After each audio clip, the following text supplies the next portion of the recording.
Coming up on Locked On Dodgers, the Trevor Bauer appeal has been decided, and we probably have more questions and answers at this point. We're going to talk about the news itself, what it means financially for the Dodgers, and what's next for the Dodgers and Bauer as a partnership. That's what's on tap. So let's get Locked On Dodgers.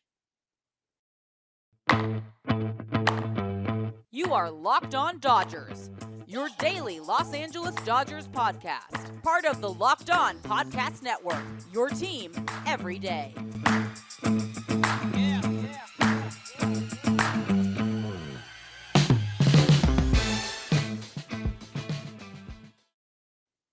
Hello, Dodger fans. This is Locked On Dodgers, part of the Locked On Podcast Network, your team every day.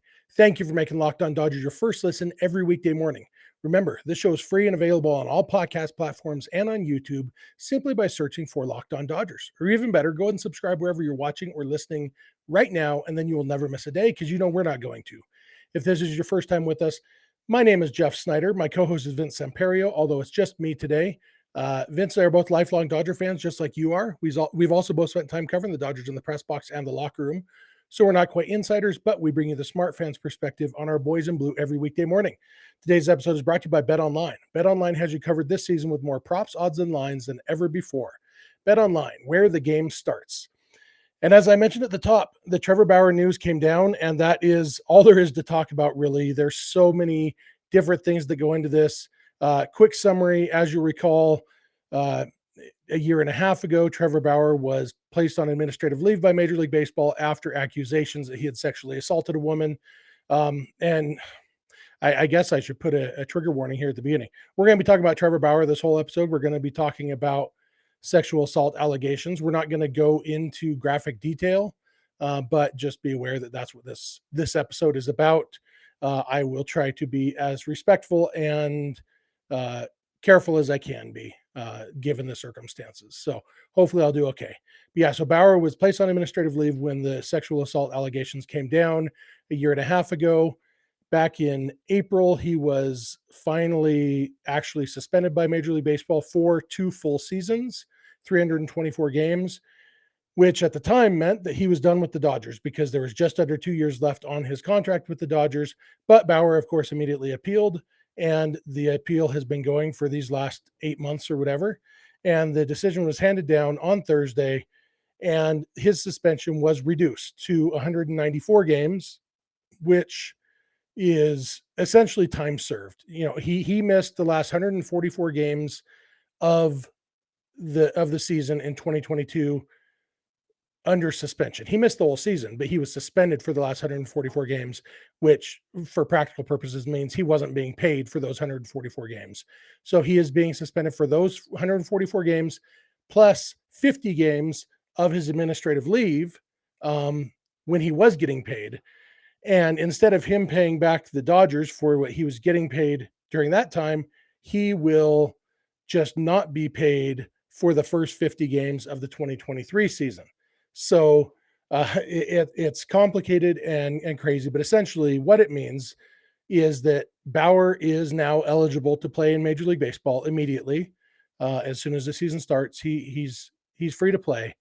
And the Dodgers, instead of being on the hook for $32 million to him next season, are on the hook for just over $23 million, basically 112 games worth of his salary instead of the full 162. That's the technicalities of what happened. This is such a polarizing subject. I am not an attorney. I don't play one on TV, and unlike a lot of people on social media, I don't play one on social media either. I'm a smart guy. I am good at reading, and I actually enjoy reading legal documents somewhat when it's something I'm interested in. I think I have a pretty good grasp on certain things, but again, I'm not an attorney. I don't know everything. And mostly my main opinion on all this Trevor Bauer stuff is that none of us know what happened in the room between Trevor Bauer and his accuser. And maybe we should say accusers, because there are at least 3 accusers. There's one in this case, the one in California, but there's one in Columbus, Ohio, one in Cleveland, Ohio, who accused Bauer of things. 2 of those 3 testified at his appeal hearing that lasted several months. There were at least 22 witnesses called, according to an article in the Washington Post. It was basically like a trial, except totally in secret. And tons of witnesses called. One of his previous accusers didn't want to testify. She decided she was done with it, with the process. She didn't like how it was going, so she didn't testify at his appeal hearing. The other two did. And in the end, the arbitrator decided that a suspension was warranted, but not a full 2-year suspension.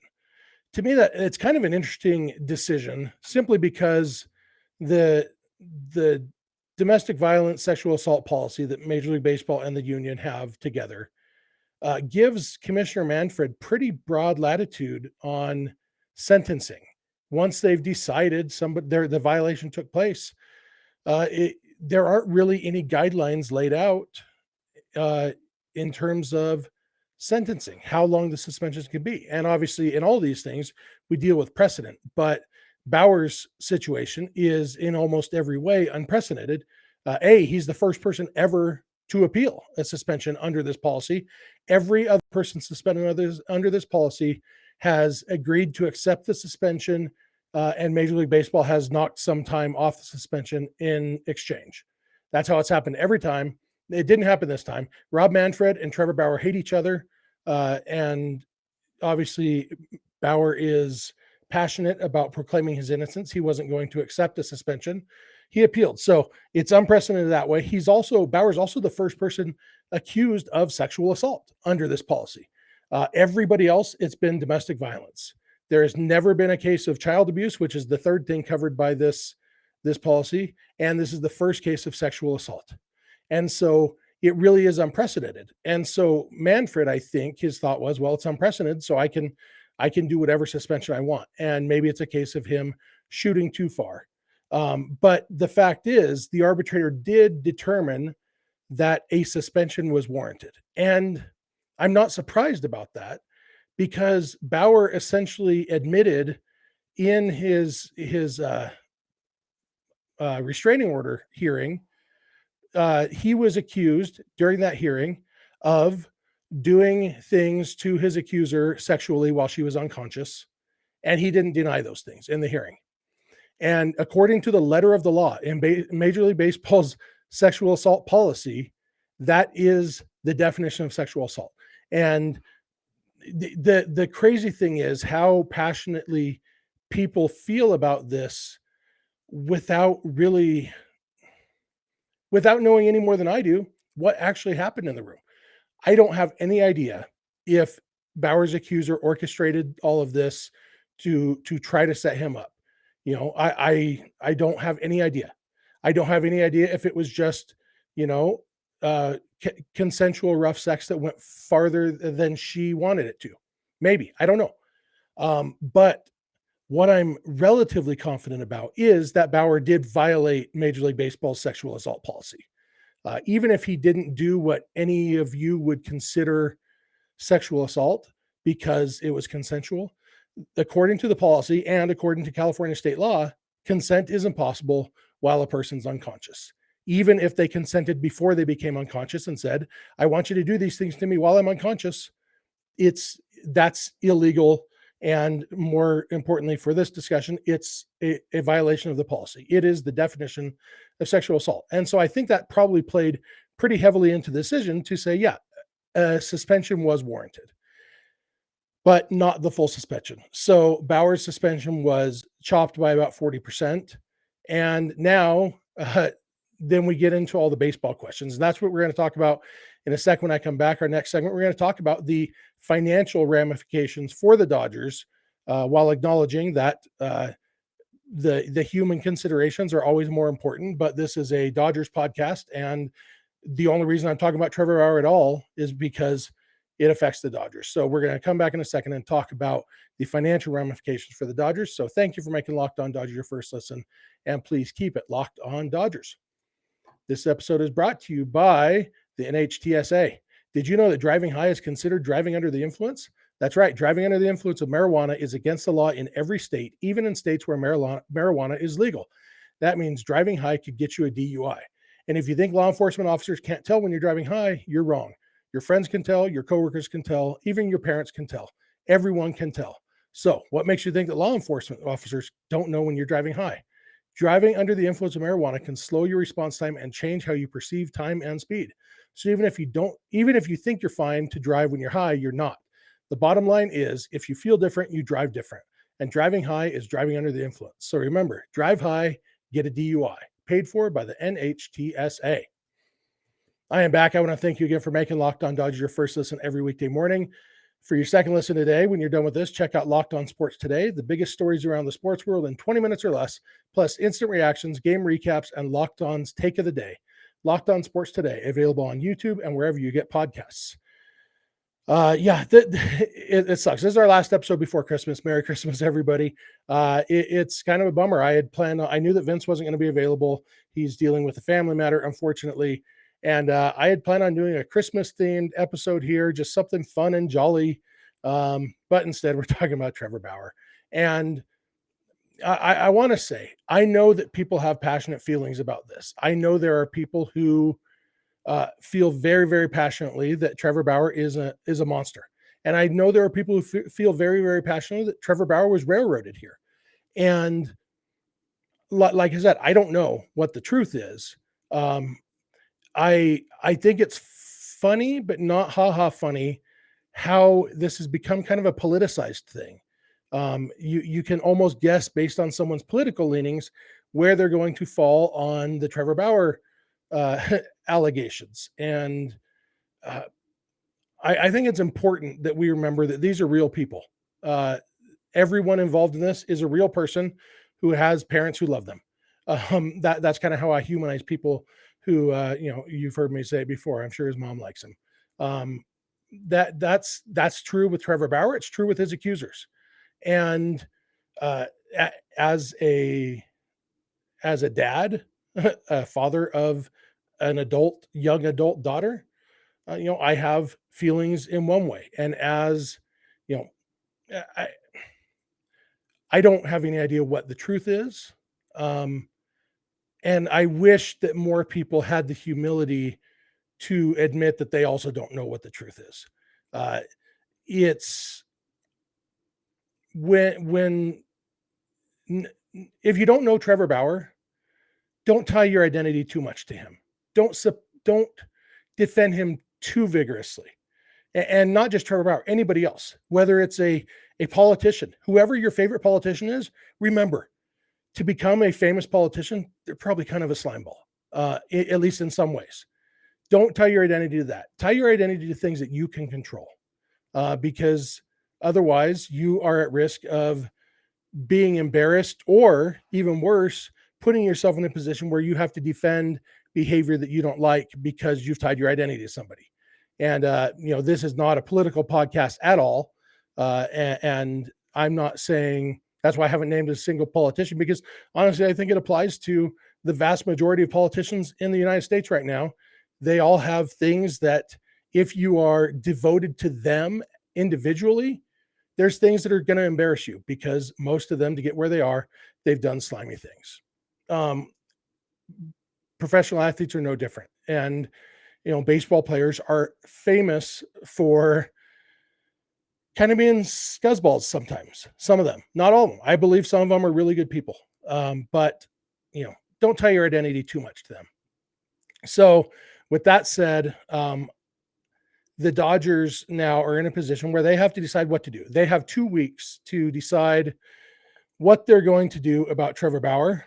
And I'm going to talk about the specifics of what they might do in the last segment. But in this segment, we're going to talk about the financial ramifications, because no matter what the Dodgers do, they have to pay Trevor Bauer now. The only thing that could get them out of that is if they traded him to a team that agreed to take on his entire salary. That's not going to happen. Even if they work out a trade, they're going to have to pay down some, and probably the vast majority of Bauer's salary.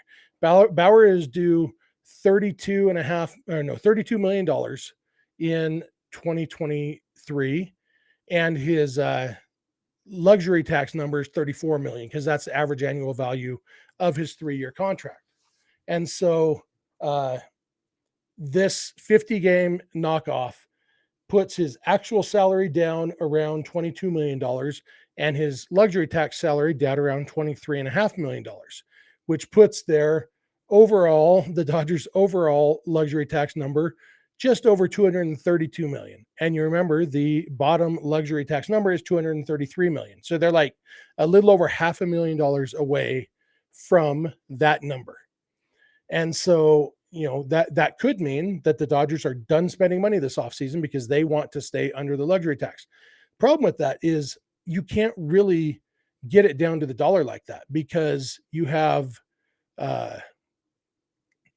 you have arbitration included in that $232.3 million estimated luxury tax payroll is estimates on the 9 players the Dodgers have going to salary arbitration. If one of those guys gets more than he's projected to, then suddenly that puts the Dodgers over. If 3 of them get a little more than they're projected to, it puts them over. If a few of them get less than they're projected, that gives them a little more wiggle room. There's also bonuses. Several of the players, we know Noah Syndergaard has up to $1 million in bonuses.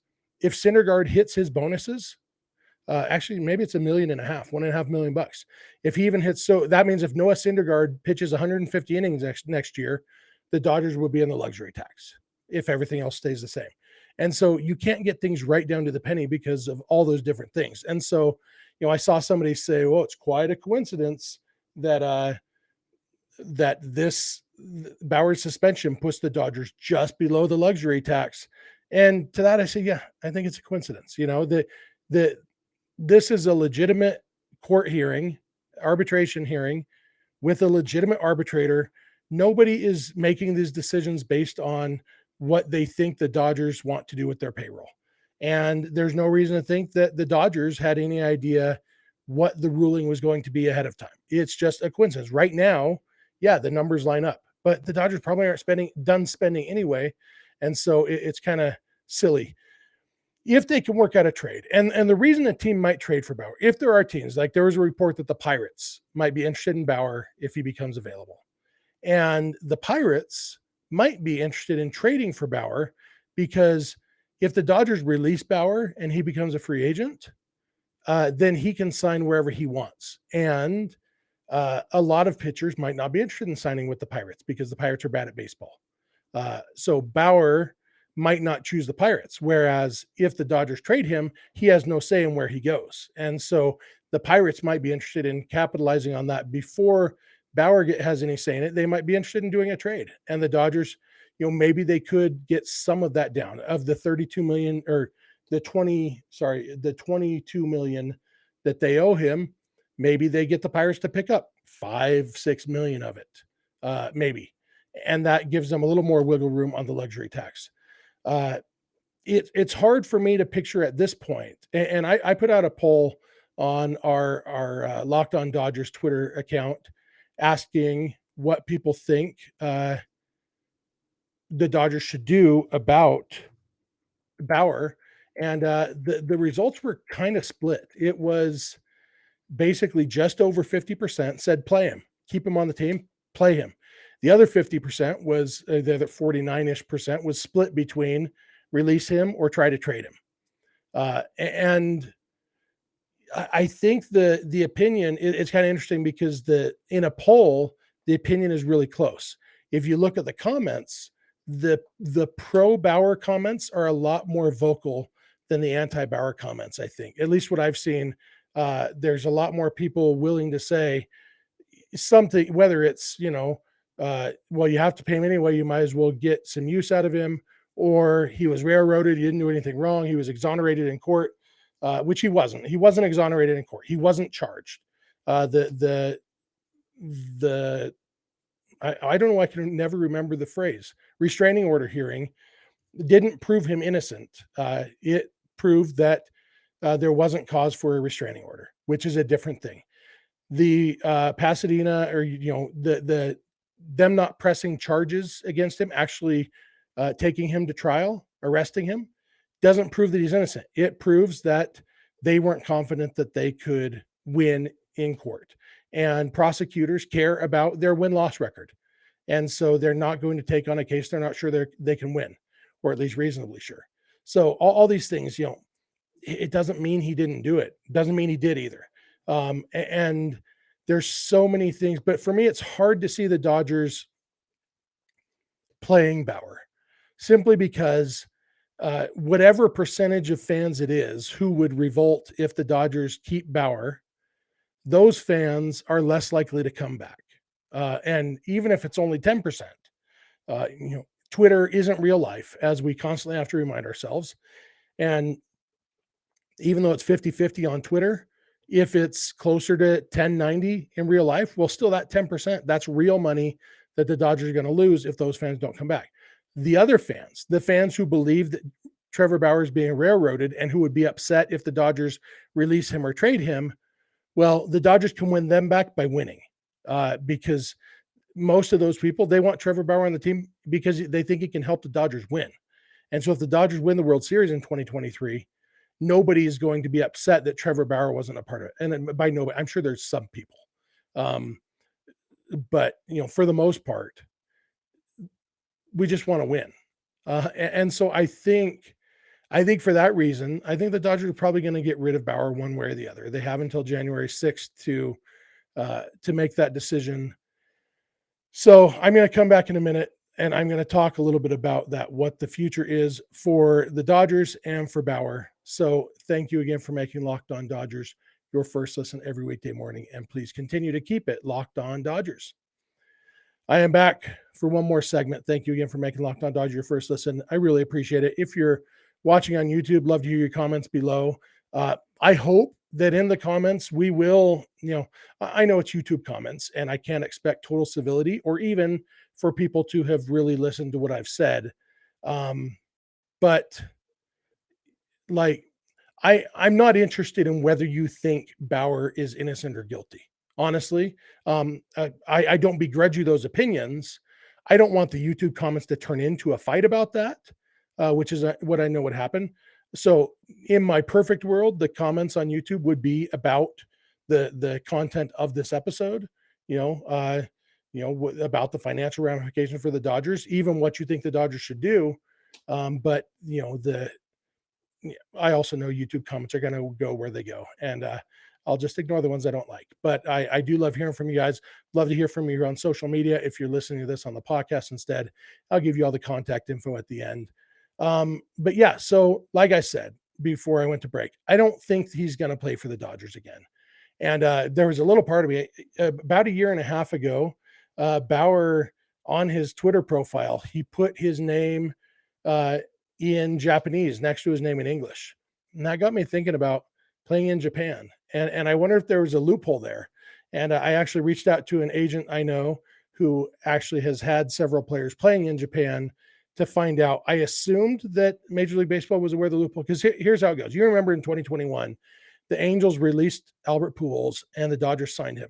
And that meant the Angels were on the hook for all of Pujols' salary except for the little tiny bit that the Dodgers paid. The Dodgers paid Pujols a prorated portion of the major league minimum. So they paid him like $400,000. The Angels paid him the other $30 million or whatever it was. And that's why Pujols was so valuable to the Dodgers that year, because they weren't paying him anything. So even though he wasn't great, he was good enough to be worth the major league minimum. And so that's what they were paying him. And that's the way this works. If the Dodgers release Trevor Bauer, they are on the hook for the entire $22 million minus whatever, basically the major league minimum if another team signs him. So the Dodgers would be on the hook for $21.3 million instead of $22 million. And that their luxury tax number goes down a little bit, but it's just the prorated. And in this case, there probably wouldn't be prorating because Bauer would probably sign him to play the whole season. So it would be the major league minimum for whoever he signs for. And I started wondering, but what if he went to Japan? So say the Dodgers release him and they're on the hook for $22 million. And then he signs in Japan with a team for $10 million. Since it's in a different league, does that offset the Dodgers? And so I reached out to this agent friend of mine, and yeah, it does. Major League Baseball and MPB in Japan have an agreement. They aren't the same league, but they are a partnership basically. And so if a team in Japan signed Trevor Bauer, whatever they signed him for would come out of what the Dodgers owe him, which means he's not going to go to Japan. The only reason I had that thought was if there was a loophole that Bauer could get the $22 million from the Dodgers plus $10 million from somebody, some other team, then he might do that because as it is playing in Major League Baseball, he is capped at $22 million. No matter how much the team he signs with wants to pay him, that just comes out of the $22 million the Dodgers are paying him, whatever they pay. That's why it's always going to be the league minimum. And so Bauer's going to get his $22 million. And even if he went to Japan, he would still be capped at the $22 million. So he's not going to go to Japan unless there's no major league team that wants him. And I assume there will be somebody. Other thoughts that I had while I was thinking about this, the Dodgers have until January 6th, 2 weeks to decide whether to put him on the roster. Their 40-man roster is currently full. And so this isn't just do we want Trevor Bauer? It's do we want Trevor Bauer enough to kick somebody else off our roster? And there are guys. There's Jake Reed. There's other guys who they could make a case for booting off.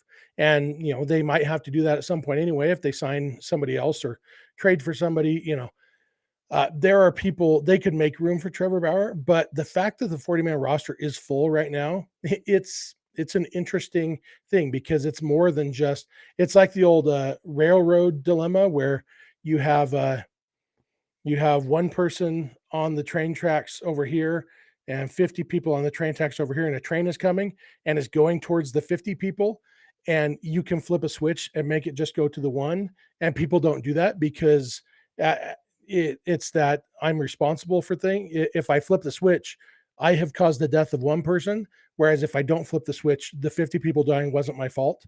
And I think it's kind of the same thing. The same principle could apply here. It's one thing to say, sure, Trevor Bauer, come on back. But it's another thing to say, sorry, Jake Reed, you nice, wholesome guy, you don't have a job anymore because Trevor Bauer's coming back. And so maybe there will be some of that there. I also had a question in my email that I wanted to touch on. I maybe should have done this last segment because a guy named Ken Rosenberg, who is a loyal listener, he emails us somewhat frequently. That's his chosen form of communication, and I appreciate it. I love getting emails from you guys at lockedondodgers@gmail.com. And he said, please explain how the luxury tax payroll is calculated. In particular, is it based on averaging each player's salary over the season and then adding up all the players on the roster, including the injured list for each day of the season?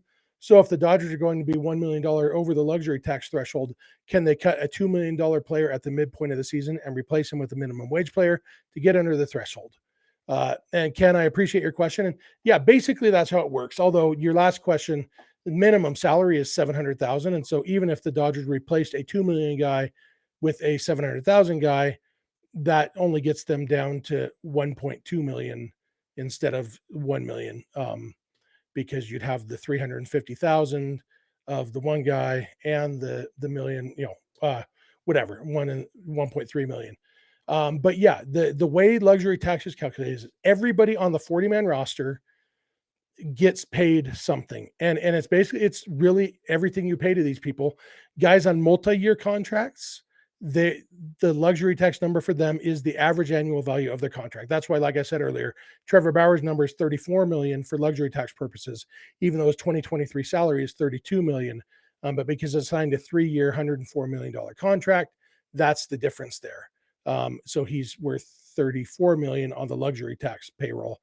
Everybody on a multi-year contract has that same thing. Otherwise, yeah, if Miguel Vargas is making the league minimum and he's on the roster the whole year, then he counts 700,000, whatever the major league minimum is now, towards the luxury tax. If Vargas spends some time in the minors, it's a prorated thing.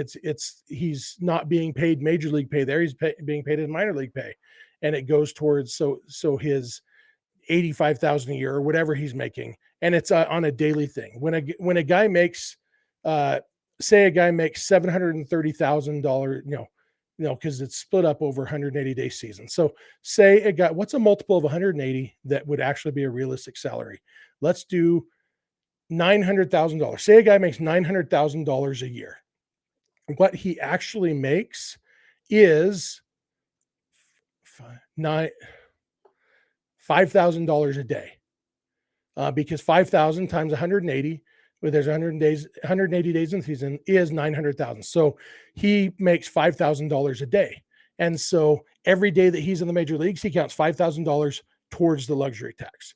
And all of those things add up. And then you also throw in, there's benefits and stuff. It's about $15 million that every team pays. Plus every team pays a couple $1,000,000 towards the pre-arbitration bonus pool. And you add all those things up, and that's where it comes. It's like the Dodgers actual payroll won't it right now it's at 232 million or whatever. It's actually around 200 million, but there's these other things that add up and go into it. But yeah, that's how it's calculated. And so yeah, if the Dodgers traded let's say Mookie Betts is making what's he making? $36 million this year. If the Dodgers traded him at midseason, he would only count $18 million towards their payroll if they trade him right after the 81st game of the season.